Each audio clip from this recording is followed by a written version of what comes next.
Cara, quase nunca me fazem piadas de careca, você acredita? É? É. Eu queria ter o estilo pra ser careca. Eu quero ser careca. Não é que eu quero, né? Mas Você vai ficar vou ficar. rápido. É. Obrigado, Gustavo. Você tem que ser realista. Você tem que olhar para a realidade e entender que o seu destino É a careca. é calvície. Então, assim que você Eu já aprendo com a dor com isso, né? observar que está chegando o momento, você já raspa tudo, entendeu? Exatamente. Você sabe por que que se raspa a cabeça no budismo? Não. Não? Mínima ideia. Aumenta o som e abre a mente. Chegando mais um Áudio Zen. Uma história legal é essa. O motivo pelo qual se raspa a cabeça é milenar. Na época do Buda, na Índia antiga, tinha castas, tá ligado? Nas castas sociais da Índia, eram estratos sociais, tipo assim, você tem aqui os brahmanes, Ok. que eram os religiosos, aí tem a casta dos serviçais, né, que fazem trabalhos braçais, né? Aí tem a casta dos reis, que está acima de tudo e tal.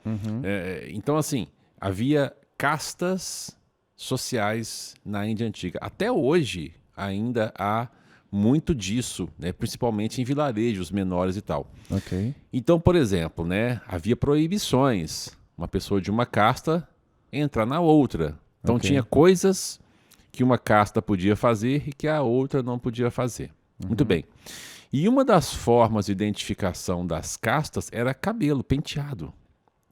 Aliás, até hoje, né, se for pensar bem, as pessoas se diferenciam em castas, né? Sim. Em grupos sociais, dependendo do visual, do cabelo de um jeito, de uma cor, né, etc. Então, quando o Siddhartha, com 29 anos, sai do palácio, né, ele foge do palácio, ele sai, abandona o palácio para buscar a sua vida espiritual nas florestas, né?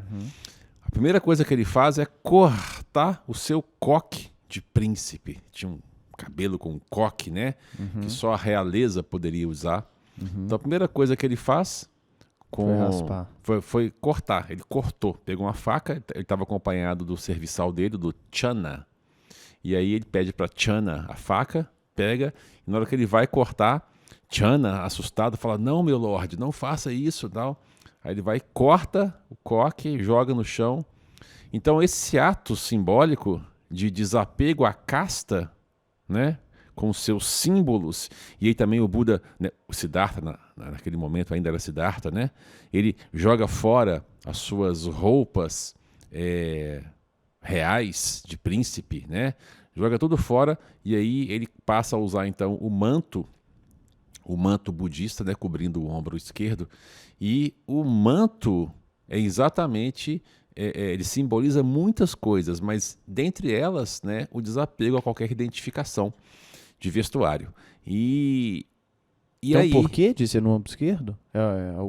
Tem alguma explicação específica? no ombro esquerdo, Aham. cara, essa é uma pergunta assim que eu nunca obtive resposta. É a tradição, passar no ombro esquerdo, né? Mas eu nunca li em nenhuma fonte, nunca me foi dito o porquê, e se existe um porquê, né? E aí, então, o corte de cabelo, né, ficou algo simbólico. Então, sempre que alguém, depois, quando o Siddhartha se iluminou e recebeu o nome de Buda, então, quando alguém se aproximava dele pedindo para fazer parte do grupo, a primeira coisa que era feito era raspagem de cabelo, para que ninguém identificasse ninguém, para que ninguém falasse: "Ah, você veio da casta tal", você não.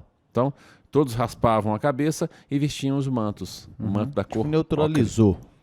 Perdeu a identidade mundana, Sim.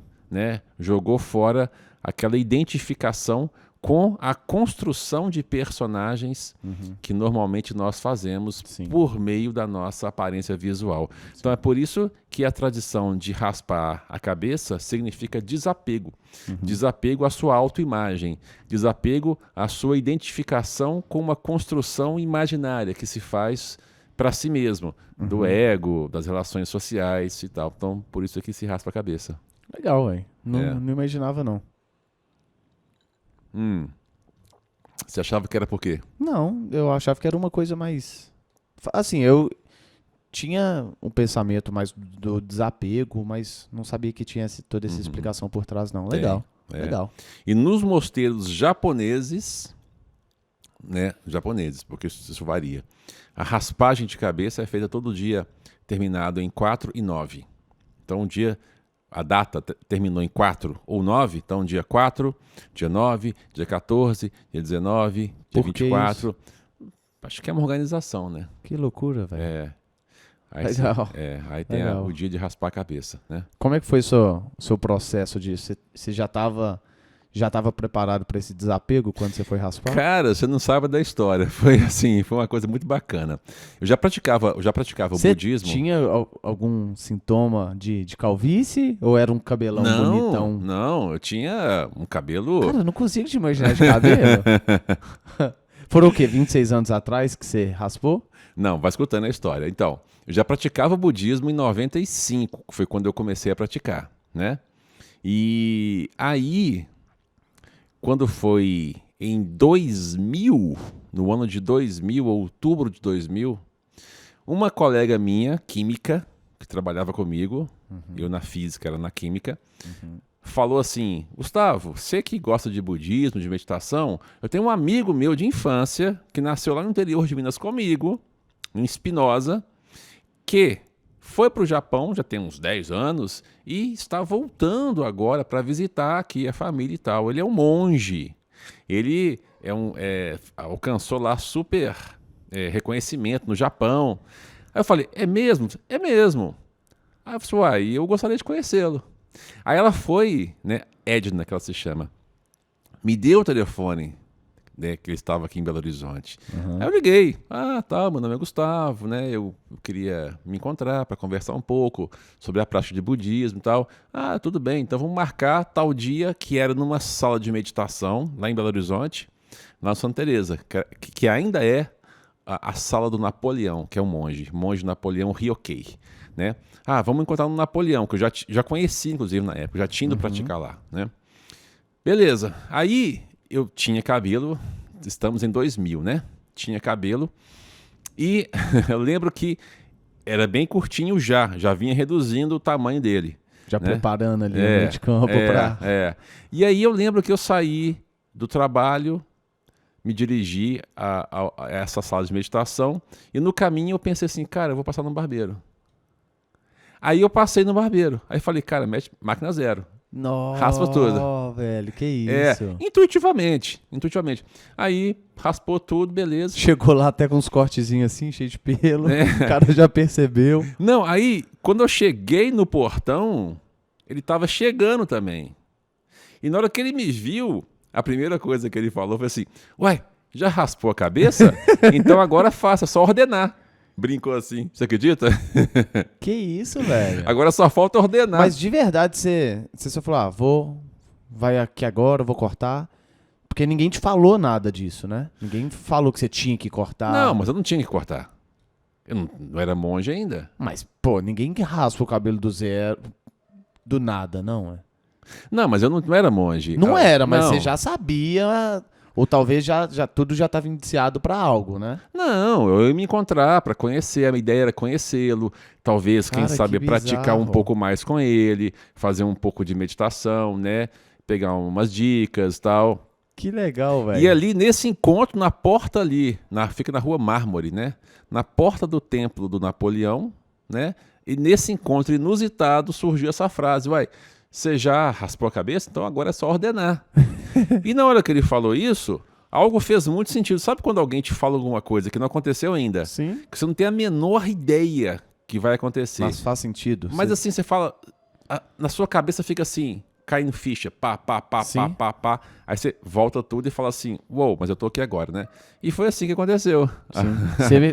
Tem muitas coisas que você me fala que eu sinto assim. E desde então, eu nunca mais tive cabelo. Desde outubro de 2000, já são 21 anos que eu uso a cabeça raspada, né? Aí foi fácil. Cheguei no Japão em 2004, já totalmente... Mas e pra ser monge, alguém fala que você precisa cortar? Tem uma ficha que você precisa preencher que tá lá, raspar sua cabeça. Não, Como que é mas isso? o processo, assim, assim, não tem um processo padrão. Mas normalmente, quando você chega a esse ponto, você vai para tal mosteiro para fazer o treinamento e para ser ordenado monge, a pessoa que está nesse momento, ela já está por dentro da coisa. Mas porque fulano disse, já sabe que o monge é assim, ninguém fala pra ela, você tem que raspar agora. Não, veja bem. No ritual de ordenação, então quando você é ordenado, existe uma cerimônia de ordenação. A minha durou umas 2 horas.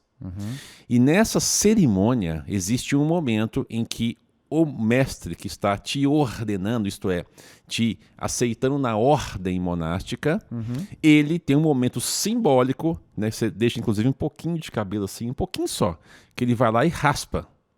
Então existe esse momento na cerimônia. Mas antes disso, você já é instruído, obviamente, para deixar esse pouquinho, inclusive. Né? Agora, muito antes disso, porque ninguém chega a esse ponto de ir fazer um treinamento para ser ordenado sem saber que a vida monástica requer, né, esse hábito. É claro que isso, nós estamos falando de uma vida dentro de mosteiro. Sim. Tem alguns monges que não vivem mais em mosteiro e que deixam o cabelo. Né? A rigor, por exemplo, nem barba poderia ter. No mosteiro não tem barba. Entendi. Então, raspa tudo. Né? Então, assim, essa questão, ela é uma questão de treinamento. Você vai aos poucos se dando conta. Bom, e tem uma outra passagem interessante que aconteceu com a gente no México. Eu estava lá com meu amigo, naquela expedição, e aí a gente encontrou num hostel um canadense, Andrew, que ele chamava. E aí o Andrew perguntou, por que você raspa a cabeça? Eu expliquei toda a história, né, que eu era budista, não sei o que lá. E eu ia falando, e o Andrew ia olhando assim, assustado e impactado, saca? E eu falando que era um simbolismo né, da Índia para desapegar da casta, etc, tal. Cara, aquilo fez tanto sentido para ele, tocou tanto o interior dele. No outro dia, no café da manhã, o Andrew parece careca. Mentira. Eu olhei assim e falei, que isso, cara? Mentira, aí ele véio. olhou assim e falou assim, também raspei. Mentira, Sério. Aí eu olhei assim e falei assim... Ele não tinha nada a ver com budismo, nunca com tinha praticado budismo e meditação. Véio, que louco. Ele ouviu a história e ao ouvir a história ele foi tocado. Isso é muito comum. Né? Pessoas que ouvem relatos ou ouvem até os ensinamentos do Dharma, que é o conjunto de ensinamentos, ouve isso e só entrar em contato com esse conhecimento abre uma caixinha e a pessoa de repente tem experiência, sabe? Tem uma conexão. Que legal, velho. Uma conexão. Tem vários casos que eu testemunhei disso. Uma outra vez, eu estava fazendo uma cerimônia, né? E na cerimônia eu ia recitar o Sutra do Coração, aquele que nós sempre recitamos aqui. Sim. Bom, e era uma cerimônia aberta, ou seja, tinha muitas pessoas lá que não eram budistas, né? Cara, depois que foi recitado o Sutra, chegou uma mulher para mim, chorando copiosamente, e falou assim, nossa, quando eu ouvi a recitação, parece que alguma coisa fez sentido em mim, me conectou, eu não sei te explicar, mas está muito forte. Então, isso acontece, esse tipo de conexões súbitas, quando alguém reconhece, sei lá, uma harmonia, uma identificação, não sei, né? Então, isso acontece. Faz total sentido isso que você está falando. E sobre essa... sentir algo, eu sei perfeitamente do que você está falando também. É uma experiência pré-verbal. Sim. Pré-verbal. Sim. Mas, no último podcast, nós ficamos devendo 2 assuntos. Mas, em ligação com isso, o pré-verbal, tem a ver com isso que você ia falar do nosso último podcast. A ideia de sentir antes de falar. Certo. Igual A pessoa se conectou com o sutra, com a história do cabelo. Sim. Né? Então, e no aprendizado com a dor, antes de ter a dor, parece que tem esse sentimento ali. Algo que... Antes da dor? Antes da dor. Antes? Antes. Talvez da percepção dessa mudança... Aí entra no que a gente falou do último podcast, que é o aprendizado com a dor. Eu queria que você falasse muito disso. Não, mas vamos falar nós dois. O que é o aprendizado com a dor? O que você chama de aprender com a dor? Vamos situar isso melhor. O que você chama de aprendizado com a dor? O que é isso? Você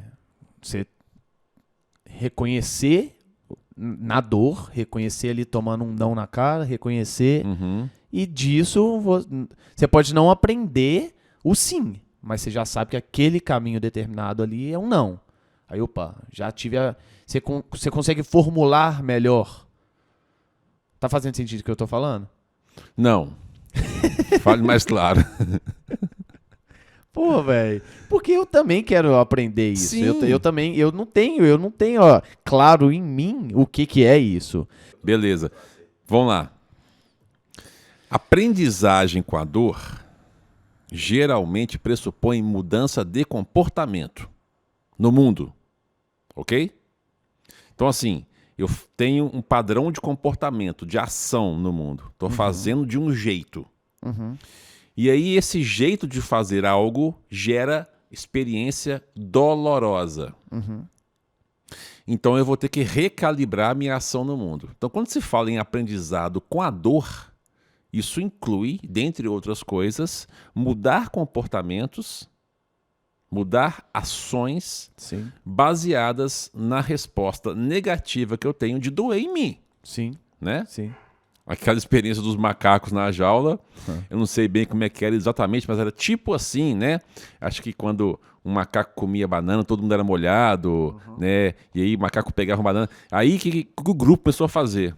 Quando esse macaco que comia essa banana ia pegar a banana, o grupo batia nele. Batia nele, para ninguém ser molhado. Sim. Então, quer dizer, o desconforto, a falta de prazer, né? Ela geralmente nos move. Sim. Esse é o aprendizado básico da dor. Só que ele ainda é muito, digamos assim, primitivo. Eu só vou mudar meu comportamento quando doer em mim. Não é? Sim. Ele ainda é muito impulso ancestral. Né? Ok. Agora, existe uma outra forma de crescer com a dor.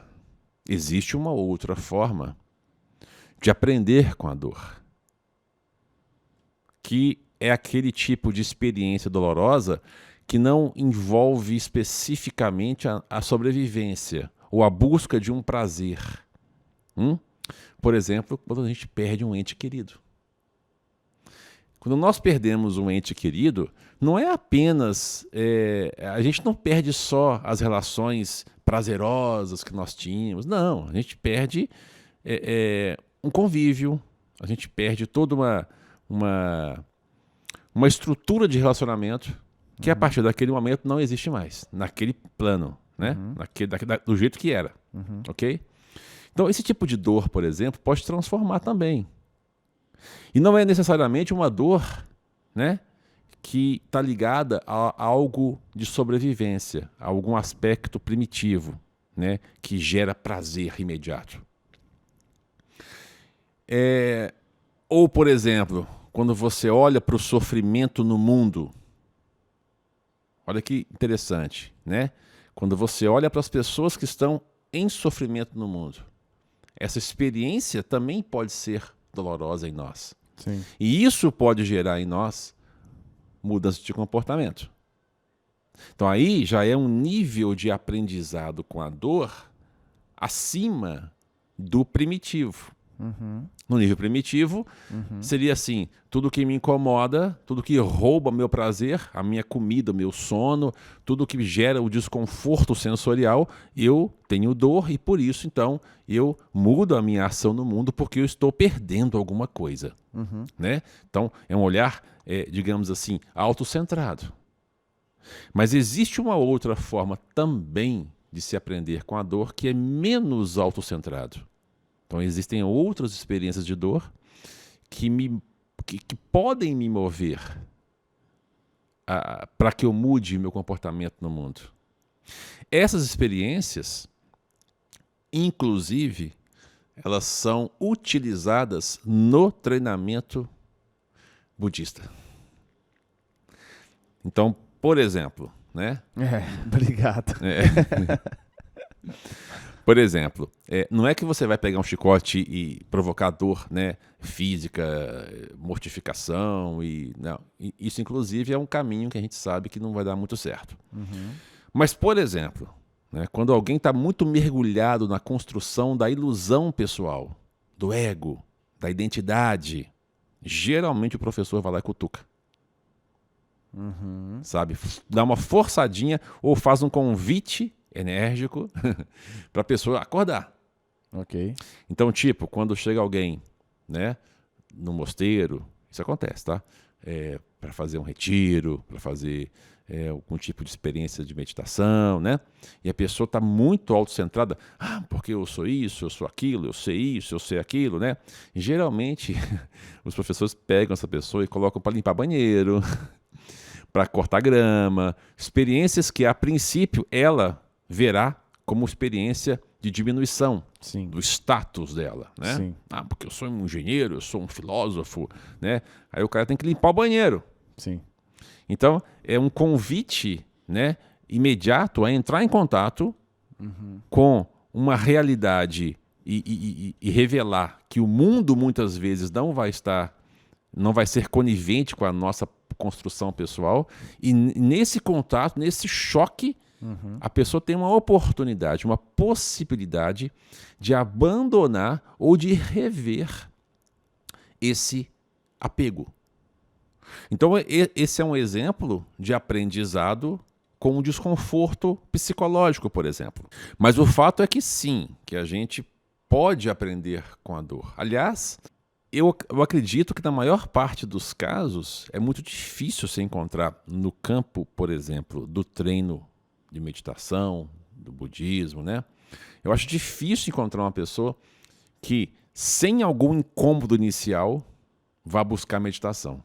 Geralmente, quem busca a meditação, geralmente quem busca a prática de meditação, de autoconhecimento, é porque passou alguma transformação pessoal dolorida. Ou está sofrendo algum incômodo.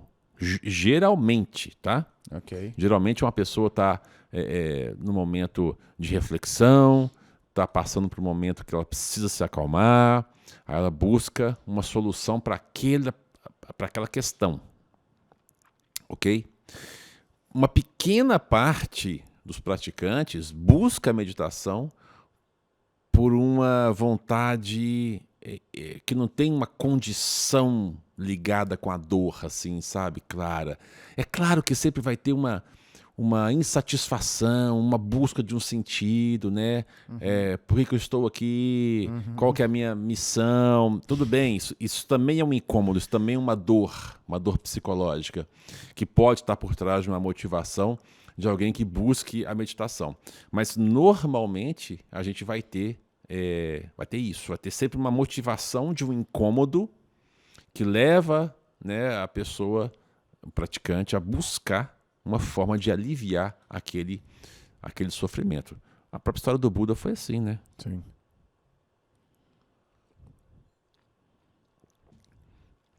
E aí, vamos lá. Então, a gente fala muito em dor e sofrimento. Não é que fala muito em dor e sofrimento. É bom, inclusive, fazer uma advertência. Há muita incompreensão. Tem muitas pessoas que acham que o budismo é pessimista. Pô, vocês só falam em dor e sofrimento, né? Porque esse foi o ponto de partida. Quando o Siddhartha, o príncipe Siddhartha, jovem, olha para o mundo e vê no mundo o sofrimento acontecendo, na hora que ele vê um passarinho descendo da árvore, comendo uma minhoca, e ele viu claramente que os seres vivos estão em embate o tempo todo.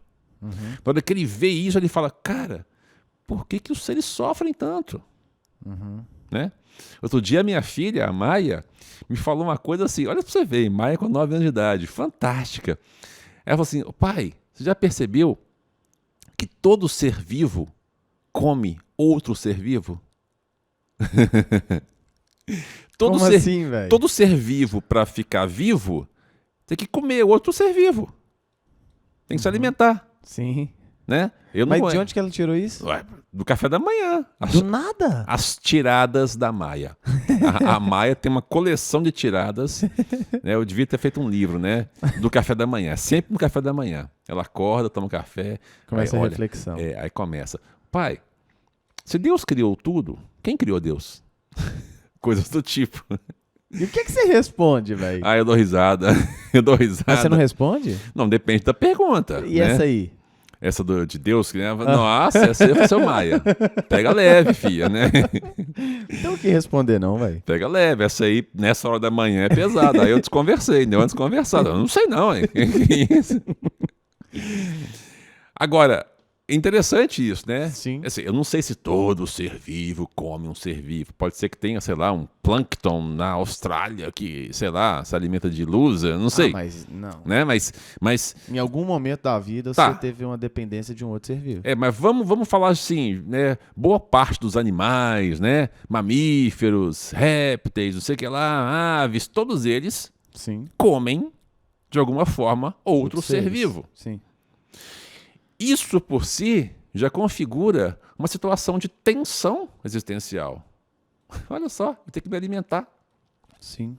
Isso por si já constitui uma situação de apreensão, Sim. de sofrimento psicológico. Sim. A minha próxima refeição.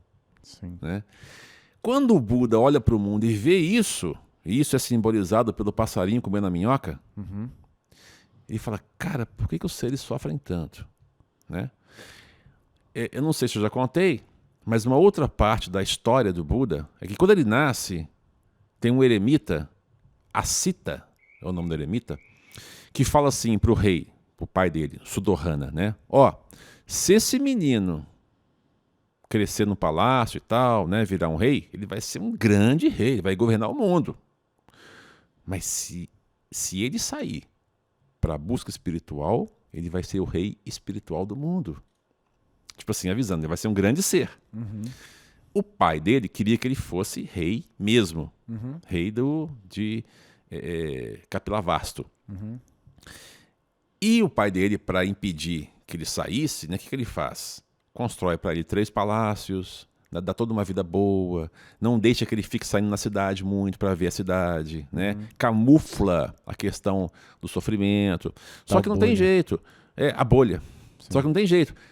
Quando ele faz 29 anos, ele quer sair para ver isso tudo. E aí ele pede para o pai para sair para a cidade, para ver.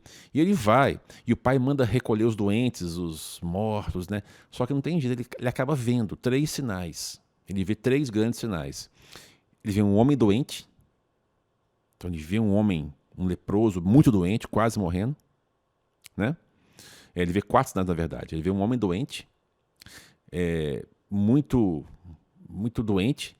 Ele vê um velho, ele vê a velhice. Então ele vê a doença, vê a velhice. Ele vê um homem morto já sendo cremado, que ele nunca tinha visto. Então ele vê a doença, a velhice e a morte. E ele vê também um monge que na época tinham vários, né? Eram chamados de bhikshus. E bhikshu em Pali significa contemplativo, né?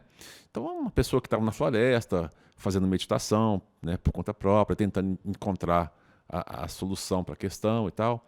E na hora que ele vê esse contemplativo, ele fala, ele pelo menos não está assolado pela essa ansiedade vivencial. Mas os 3 sinais que ele vê, doença, velhice e morte, ele entende na hora que isso assola todos os seres humanos. Sim. E ele conclui, ninguém chegará até o seu momento final sem passar por pelo menos um dos 3. Ou todos os 3. Né? Grande maioria. A grande maioria. Doença, velhice e morte. Né? E aí, é esse o ponto de partida que faz Siddhartha abandonar o palácio e falar, cara, eu aqui dentro estou vivendo uma vida de sonho. Sim. Então eu preciso encontrar para mim, pelo menos, uma resposta para isso.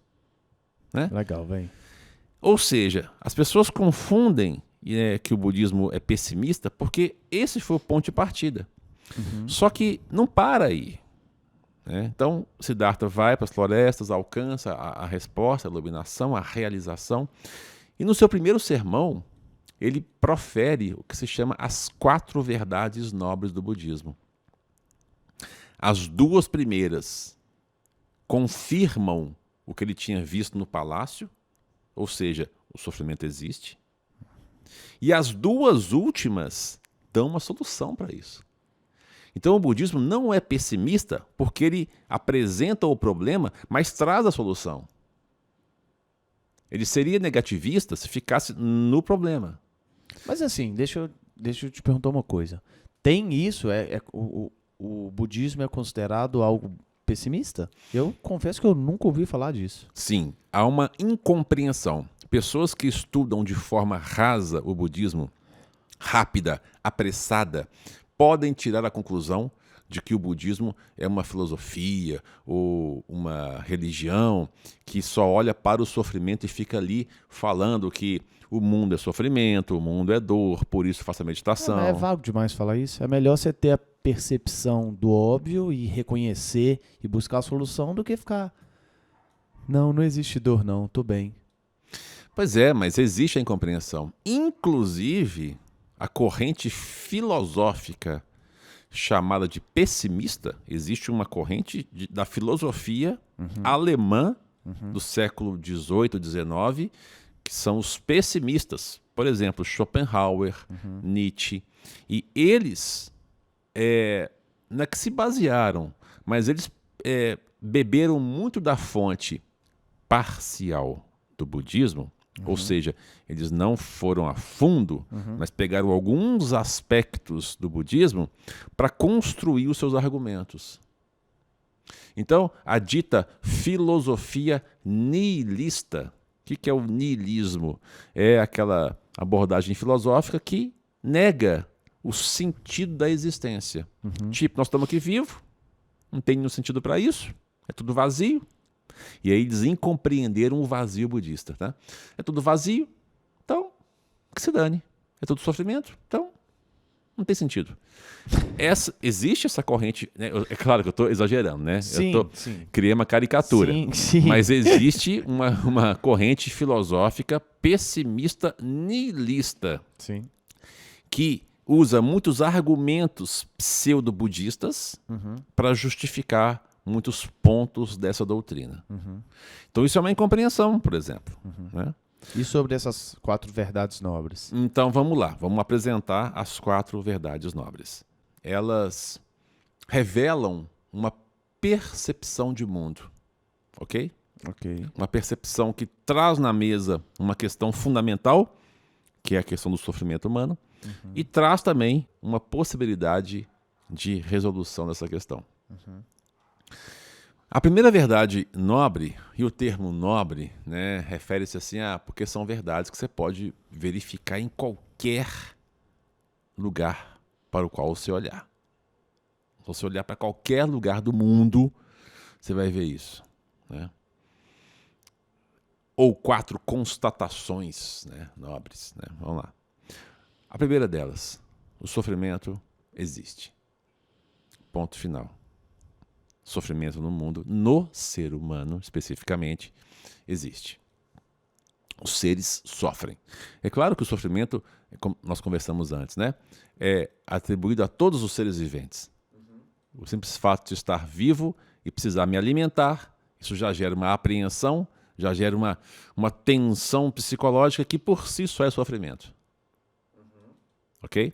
E é claro que o Buda está se referindo ao sofrimento mental. Claro que também tem o sofrimento do corpo, as doenças, etc. Mas o foco do budismo é o sofrimento mental do ser humano. Porque se o ser humano resolve seu sofrimento mental, a sua relação com o mundo melhora. Então a sua relação com os animais melhoram, etc. Legal. Então existe sofrimento do mundo. Pô, Gustavo, defina o sofrimento. Pô, a palavra original para sofrimento, sabe qual é? Em Pali, dukkha. E dukkha, a tradução é insatisfatoriedade. O ser humano, assim como os seres vivos, estão sempre na insatisfatoriedade. Sempre à procura de algo para se apegar ou para escapar. Ok. Sobrevivência, né? Sim. Basicamente. Né? Então, um plâncton tem esse comportamento. Apego e aversão. Um vírus, uma bactéria tem esse comportamento. Né? Para multiplicar. Para se manter vivo. Sim. Então, seres vivos estão, na sua estrutura fundamental, estão motivados por uma tensão existencial baseada em perseguir alguma coisa para se manter vivo e fugir de outras. Sim. Olha que louco. E isso vai gerar insatisfatoriedade, porque você não vai conseguir controlar o tempo todo as variáveis da ambiência, do ambiente. O ser humano consegue complicar isso porque, além de se manter vivo, ele quer acumular poder, né? Ele quer construir impérios, ele quer conquistar no seu... Vira uma bola de neve. Exatamente. Então, o ser humano complica em 1.000.000º de vezes a situação existencial primordial, básica, primitiva. Né? Então, o ser humano sofre. Sofre com a doença, com a velhice, com a morte, com a insatisfatoriedade, com a ilusão que ele cria, com guerra, com fome. Então o ser humano sofre. E isso não é pessimismo, é uma constatação. Basta olhar para o mundo. Ok? Tudo bem, eu quero viver na minha bolha cor-de-rosa da Barbie. E acreditar que não, meu mundo está legal e está legal, beleza. Mas você inevitavelmente vai entrar em contato com o sofrimento. Não se esqueça que ninguém chega ao seu momento final sem experimentar pelo menos um dos 3 grandes sinais. Né? Doença, velhice e morte. Beleza. A segunda verdade nobre explica o motivo do sofrimento, explica a raiz, apresenta a razão, a causa do sofrimento. Então é a verdade sobre a causa do sofrimento. A primeira é a verdade sobre a existência do sofrimento. A segunda é a verdade sobre a causa do sofrimento. E qual é a causa do sofrimento? Em Pali, o termo para a causa do sofrimento é Tanya. T-A-N-H-A. Tanya. E Tanya, tradução de Tanya, é algo como se fosse assim... avidez. Um estado de avidez. Avidez por quê? Né? Uma ânsia. Uma ânsia por quê? Uma ânsia pelo quê? Uma ânsia que me impulsiona para o apego e para a aversão. Então a ânsia é a força motriz do sofrimento. É a causa. Então nós temos em nós mesmos uma tensão existencial, como eu disse antes, né? Uma tensão de existir básica que gera uma ânsia de estar vivo. Eu preciso existir no próximo momento. Sim. Né? Eu fico ansioso. Sim. Eu tenho que pegar alguma coisa. Sim. Apego. E fugir de outras, aversão. Né?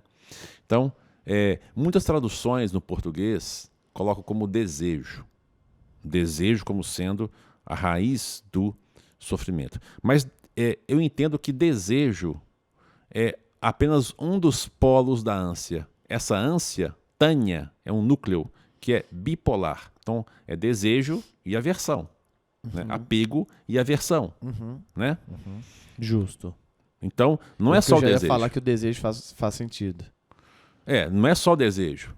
É desejo e também o seu par oposto, que é a aversão. Sim. Gera ansiedade, gera ânsia, gera Tanya.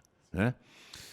Então, esse código binário que foi implementado em nós, por uma razão óbvia, para que nós possamos existir e sobreviver, né? Parece que quando sai do controle, ele cria muitos sofrimentos para nós. Então aí você percebe que existe também a criação de sofrimento. O ser humano está criando sofrimento para ele mesmo, o tempo todo. E aí vem a terceira verdade nobre. Então, os pessimistas param aí. O mundo é sofrimento e eu sofro porque eu desejo. Como eu não posso não desejar mais, porque eu tenho que ficar vivo, então eu tenho que sofrer. Então não tem jeito. Essa é a visão niilista. Terceira verdade nobre ela expõe de uma forma muito, muito clara, né, o começo da possível solução para a questão que foi apresentada. Primeira verdade, há sofrimento, ele existe. A segunda, há uma causa para ele. A terceira verdade, olha só que brilhantismo. Ela não está bem assim exposta, mas eu vou torná-la um pouco mais didática. Ela é assim: sendo o sofrimento condicionado, ele tem uma causa, tem uma condição. Sendo o sofrimento condicionado a uma causa, então é possível eliminá-lo ou pelo menos reduzi-lo se eu tirar a causa. Tudo que tem uma causa e uma condição, se você retira essa causa, Sim. o seu efeito também é retirado. A sua consequência é retirada. Então a terceira verdade nobre, ela apresenta a possibilidade da extinção ou pelo menos atenuação do sofrimento, baseado na compreensão de causa e condição, de condicionalidade. Se uma coisa é condicionada, é condicional, basta que você haja nas condições para afetar essa coisa. Ok? Terceira verdade nobre. É possível extinguir ou atenuar o sofrimento. Né? E a quarta verdade nobre. Como é que se faz isso? Qual que é o caminho para se fazer isso? Que é o caminho óctuplo, que nós falamos sobre ele no último episódio. Mas que, rapidamente, o caminho óctuplo de 8 aspectos, né? De treinamento, de atuação, né? Para retirar ali as causas. Quais são os 8 aspectos? Fala correta, meio de vida correta, ação correto, visão correta, pensamento correto, concentração correta, atenção plena correta e esforço correto. Então, esses 8 aspectos, quando você realiza o treinamento da atenção plena correta, que se irradia para os 8 aspectos, para os 7 aspectos, né? Porque ela é um deles, automaticamente você já vai estar saneando, retirando, né, o excesso de impulso que te levaria ao sofrimento. Impulso reativo. Caramba, você já explicou isso assim pra alguém antes? Já expliquei isso. Pô, velho, ficou muito claro. Então você percebe que a gente tem 2 verdades que apresentam a questão. Não deixa de ser verdade por causa que a 4 elimine uma, né? Você tem as 2 primeiras verdades que apresentam um problema, a questão do sofrimento, e as outras 2 que trazem uma possibilidade. Né? Com essa visão ampliada, você consegue olhar para a realidade humana com outros olhos. Sim.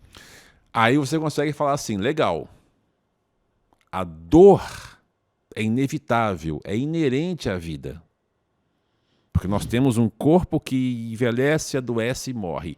Nós temos perdas psicológicas. Nós temos uma tensão existencial primordial de existir, que por si só já é uma dor existencial. Nós temos que ganhar o pão de amanhã. Resumindo muito, né? Não, mas ponto final, Ponto final, é isso. Então, isso é inevitável. Não tem como. Sim. Então, para viver, vai doer. Vai doer. Agora, o sofrimento que é gerado a partir daí, construído, alimentado, reforçado por meio de ilusão, por meio de chute na mesa, né? Topar com o mundo, entende? Sim. Então, o sofrimento, esse pode ser extirpado. Esse pode ser atenuado. Vai doer, legal, mas eu não preciso sofrer com a minha insatisfatoriedade a vida inteira. Eu não preciso ser uma pessoa que tem uma postura juvenil. Quando eu falo juvenil é porque ela é não madura. Sim. No mundo a vida inteira. Sim. Que fica batendo, martelando na mesma questão, insistindo nas mesmas, sabe, experiências Sim, que sim. geram sofrimento, com os mesmos apegos, com as mesmas percepções limitadas. Pô, dá para crescer. Dá para se liberar. E o termo é liberação, o termo é libertação, nirvana, né? Nir é não em sânscrito, negação, nir. E vana é amarra. Então, nirvana, sem amarra, livre. Então, dá para ser livre, dá para existir nessa vida, né? De bem com a vida, com mais liberdade. E quando você olha tudo dessa forma, é mais leve, é mais solto, é mais... Parece que as coisas tendem a dar mais certo. Parece não, eu acho que é isso mesmo, não? É isso. Porque quando você não gera mais sofrimento, o que te sobra? Mais energia para agir. Mas, além disso, tem mais alguma coisa?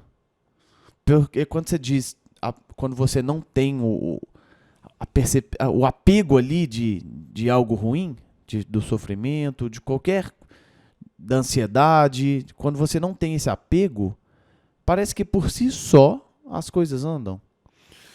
Você entra em harmonia. Não é que por si só as coisas andam, porque você também é parte das coisas. É igual um surfista com a onda. Vem a onda. Ela tá andando. Mas o surfista tem que dropar a onda. Dele. Ele tem que subir na prancha, dropar, pegar a onda. Sim. Sabe? Para onde que eu vou cortar? Então, mas na hora que ele faz isso, ao invés de ficar pensando, mas essa onda é pequena, essa onda... E ficar reclamando, mas eu quero... Perfeito exemplo, velho.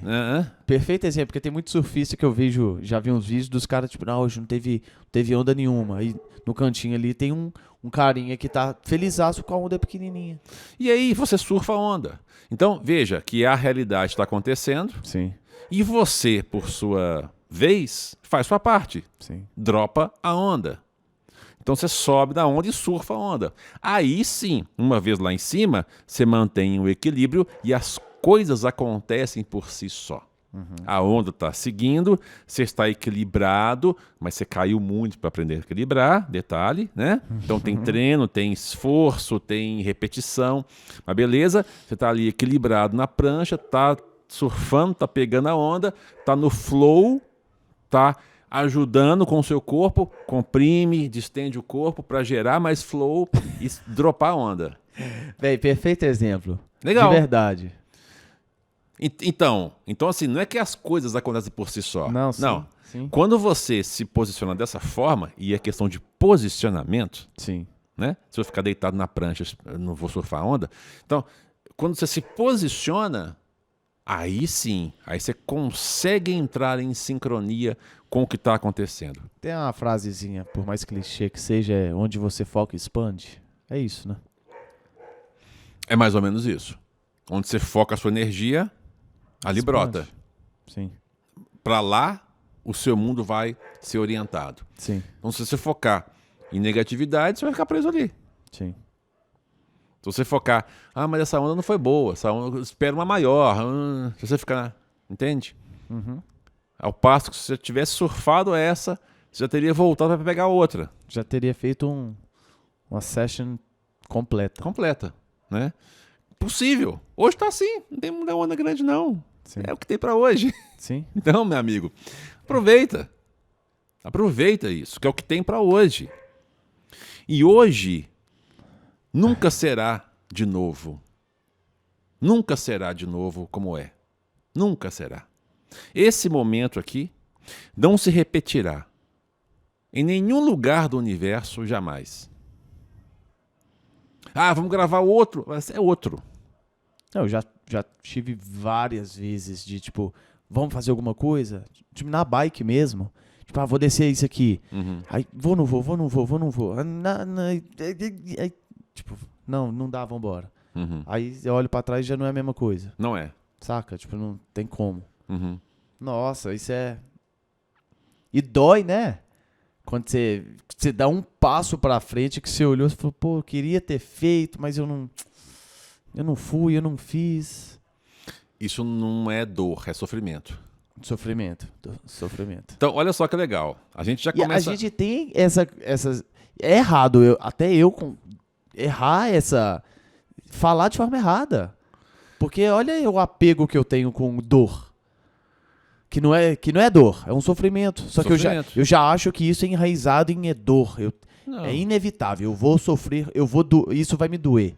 E não. Pois é, isso é uma construção que você fez de uma situação, né? Uhum.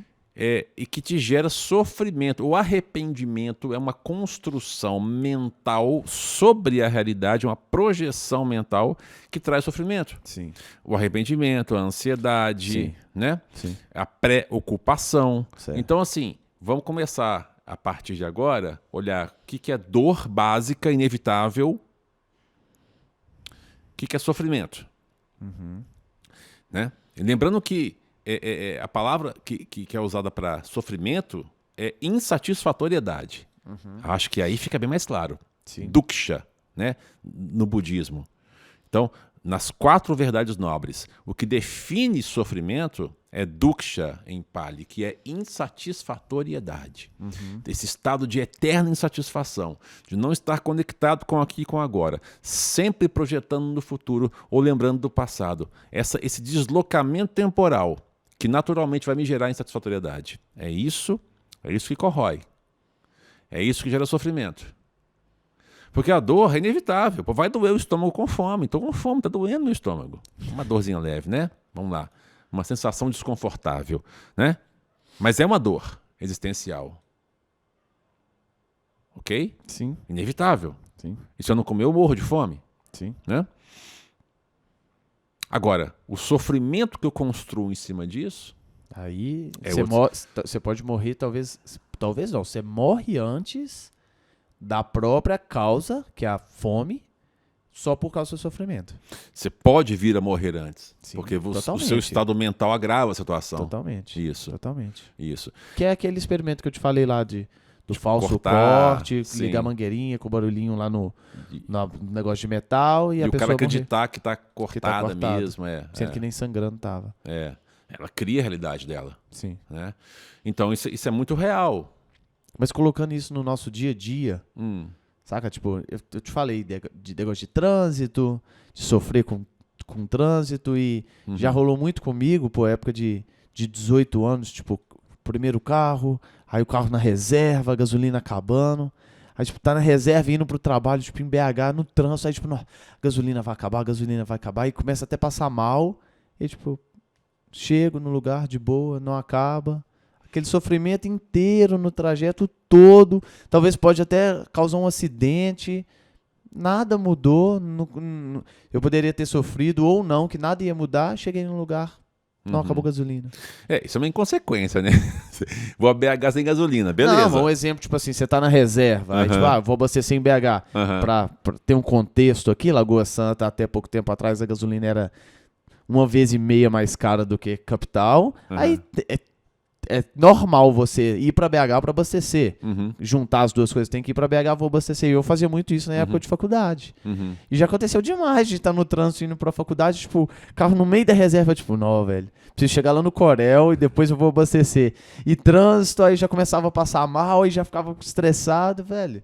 Hoje eu consigo ver você falando isso daí e linkar as duas coisas com esse sofrimento que é inútil, velho. Produzido, né? Esse sofrimento extra. Sim. Extra. Tá, se acabar, é um problema. Mas resolve. Eu não acho que é extra. É um sofrimento, ele todo é inútil. Nada dele poderia existir. Não, mas é extra no sentido de que você poderia estar na mesma situação, com pouca gasolina, olhar lá pro marcador, tá acabando, tá quase acabando. Reconhecer, opa, o Waze aqui falou que daqui 5 km tem um posto. Isso aqui é a raiz básica. Sim. Extra. Nossa, e meu Deus, e se... Entende? Você adiciona, acrescenta à situação algo que ela não tem. Né? Pô, se acabar antes, vai ser um problema. Vai. Gustavo, você já parou pra pensar se você replicar esse pensamento no dia a dia, em todas as coisas? Se eu já parei pra pensar nisso? Não, você é óbvio. Mas eu tô falando pra mim mesmo. Se eu replicar esse pensamento em todo o meu dia, em tudo Você que eu elimina vivo. 80% do sofrimento que você vive. É, Você elimina 80%, no mínimo, do sofrimento que você vive. no mínimo. No mínimo. Porque tem alguns, né? Vai lá, né? Cara, mas, tipo, não me colocando em lugar, falando que eu sou isso, que eu sou aquilo, não. Mas a gente tá numa bolha, a gente tem uma condição que eu não tenho uma dor, saca? Tipo, eu não passo fome. Eu posso ter as milhões de dificuldades que eu considero que eu tenho, mas eu não tenho aquela dor. Não, sim, eu tô falando de sofrimento. Mas então eu posso eliminar mais de 85%. Porque tem alguns tipos, né, de sofrimentos que estão assim, que não dependem só da gente, é uma co-construção, tem família. Mas aí, se tá em mim, depende de mim, não? Depende, mas tem que ter treino para isso. Mas vamos falar de modo bem amplo. Teórico. Teórico, Se eu mas pudesse- bem amplo, eu consigo eliminar totalmente o meu sofrimento. Consegue. Principalmente na nossa bolha. Beleza. Tô falando do cara que tá passando fome lá em... Não é isso, mas a Consegue. gente conseguiria. Mas isso é teoria. A prática vai ter que... E Vai não ter... tem um... Você acha que... Eu não consigo imaginar isso sendo uma meta, saca? Não é meta. Não meta, mas tipo, sendo... eu quero ser isso. Meu objetivo é esse. Sabe? Tipo, viver sem sofrimento algum também não é um apego? Não, assim? ele surge. O sofrimento surge, brota. Nossa mente ela tem um campo fértil. A mente, Lucas, não é que você, a partir de um momento, aposentou. Agora não tem mais sofrimento. Não tem, mas a partir do momento que você conseguiu... Ele Você- brota. Mas se você tem essa chavinha ali pra solucionar, quando brota, você resolve. Brota, resolve. E é assim no fim da vida. Mais ou menos assim. É. Mas se fosse de forma tão clara, não parece que é muito... E aí? E o que vem depois disso? Parece Não. que você meio que zerou. Isso é teoria. Isso é teoria pura. A prática é diferente. Na prática, não tem só o seu sofrimento. Tem o sofrimento do outro. E aí, quando você olha para o sofrimento do outro, você já está em contato com a realidade que você faz parte também. E aí já não é mais problema do outro, É seu problema também, né? entende?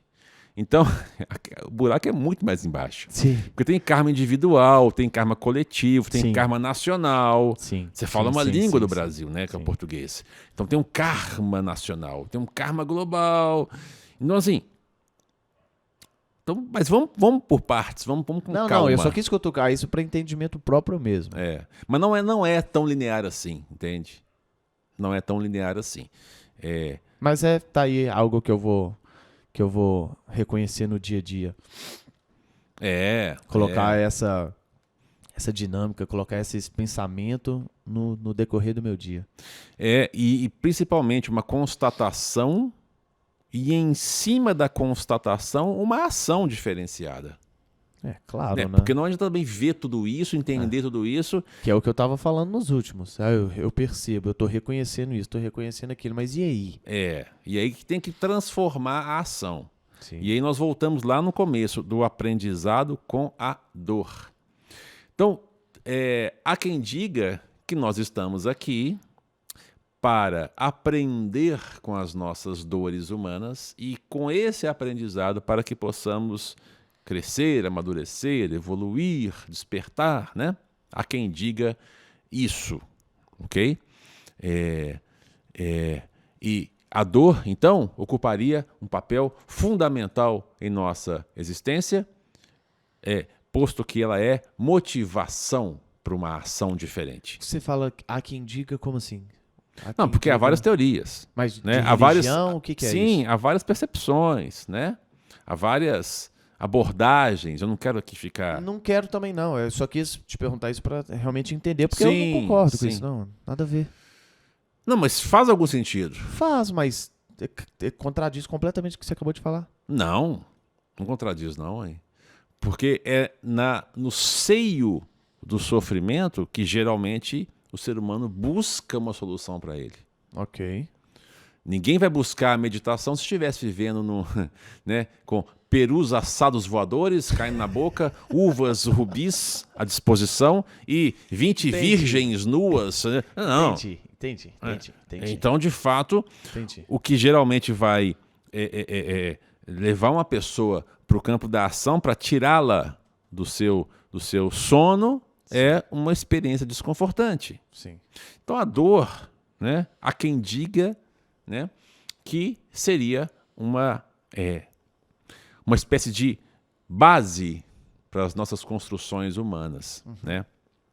Eu não quero focar nessa percepção, porque eu vejo de outros ângulos também, né? Mas, por exemplo, interessante, eu estava lendo sobre Glauco. Glauco foi irmão de Platão, o grande filósofo grego, né? E Glauco, na sua definição de justiça, olha só, hein? Justiça humana, tá? Justiça humana, construída, né? Judiciário e tal, leis, tá? Ele fala assim, a justiça é fruto da dor. Ela advém, ela é proveniente da experiência de dor do ser humano. Olha que louco. Você fala, como assim? Pô, é porque o ser humano, na sua luta existencial, Sim. Provoca e sofre dores. Sim. Né? Na minha luta para existir, para acumular coisas que eu quero acumular, para obter coisas que eu quero obter, Sim. eu terei que, muitas vezes, passar por cima de outras pessoas, etc. E isso vai gerar experiências de dor. Sim. Só que, quando o ser humano se deu conta de que a chance dele sofrer ações desprazerosas é muito maior do que as ações que eu posso provocar nos outros e que me causam prazer, Sim. porque estatisticamente tem 1 bilhão de pessoas no mundo e tem só eu do lado de cá. Sim. Então, eu aqui, né? Então, quando o ser humano se deu conta disso, então ele se dá conta de que é necessário um código de leis que vai reger, então, a vida em sociedade. Então, já que vivemos em sociedade, já que decidimos viver em sociedade, porque a vida no estado chamado de natural, ela é bruta, ela é selvagem, né? Se o homem vivesse como os animais vivem, você não teria nenhuma garantia de estar vivo amanhã. Sim. Alguém pode chegar e pode lhe comer, né, como alimento. Alguém pode pegar tudo que você tem, alguém pode te agredir, etc. Então, quando nós decidimos viver em sociedade, junto com isso, né, é necessário, então, criar-se uma regulação de leis. E daí nasce uma justiça humana, mas que só nasce porque a experiência de dor lhe é prévia. Sim. Isso é Glauco, século IV a.C. Então você vê que, de fato, a experiência básica dolorida no mundo, ela de certa forma, aparece como mola propulsora para muita construção humana. Sim. Totalmente. Então eu acho que para encerrar essa questão da dor, encerrar temporariamente, porque é um assunto que não tem, né, que não tem fim, a gente pode falar muito dele, eu acho que é fundamental que a gente possa entender a dor não só como algo negativo, escuro, como algo, sabe, mas entendê-la também como, talvez, força motriz para a transformação, sem ser masoquista, sem fazer um culto à dor, né? Sem escolher sempre o caminho que vai me dar chicoteado nas costas. Não, não é isso. Mas quando a dor aparecer, e ela vai surgir, inevitavelmente, a unha vai encravar, né? Nós perderemos muitas coisas, muitos entes queridos. Então, quando ela aparecer, que nós possamos olhar para ela com esse olhar, né? Um pouco mais, menos sofrido.